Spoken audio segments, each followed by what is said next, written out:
Mesdames et messieurs de la presse, vénérables et honorables parlementaires, mesdames et messieurs les élus locaux, excellences, mesdames et messieurs, chers concitoyens, c'est avec une profonde émotion et un sens aigu de responsabilité que je prends la parole aujourd'hui pour prêter ma voix à celles et ceux que l'on n'entend plus, à ces militants et citoyens qui ont décidé de reprendre en main leur destinée à l'heure où notre pays s'engage dans la 5e République.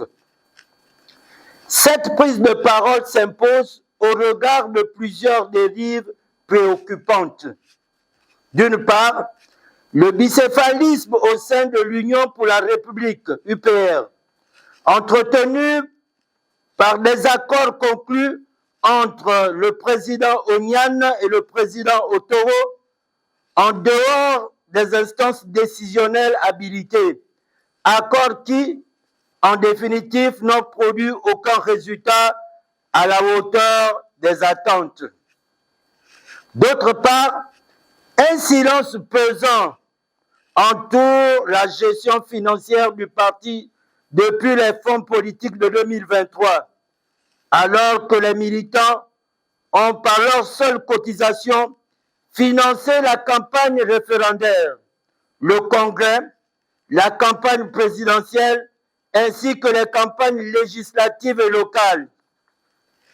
Il est simultanément soutenu que le parti aurait bénéficié d'importants dons, dont l'utilisation demeure inexpliquée. Fort de ce qui précède, les élus, les cadres et les militants ont décidé de démissionner individuellement et de créer un mouvement transitoire, l'Union des Républicains, UDR. Le temps pour les deux présidents de mettre fin à leur divergence.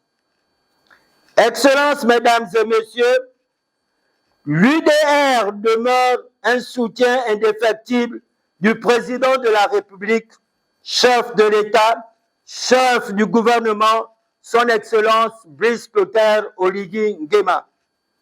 Enfin, permettez-moi de présenter nos sincères excuses pour les propos discourtois qui circulent dans les réseaux sociaux et de remercier les milliers de militants qui démissionnent à travers tout le pays, permettant à l'UDR de remplir rapidement les conditions pour être un parti représentatif. Puisse Dieu bénir le Gabon à travers l'Union des Républicains.